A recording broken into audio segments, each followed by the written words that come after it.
Welcome to Kenton Teaches. Enjoy the video. You'll start by preparing the phone and target device.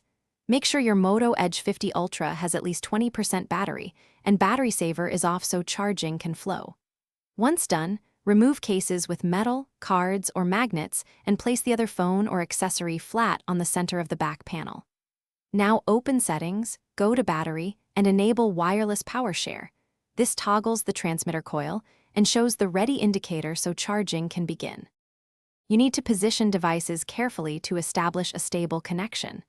Place the receiving device's coil over the Moto's coil, usually near the camera module or center back. Small shifts matter, so slide slowly while feeling for a vibration or seeing the charge icon.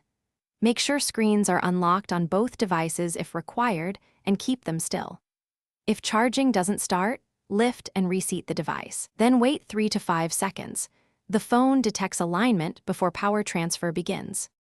Complete the session by watching the charging icons and disconnect when the receiving device reaches the level you want.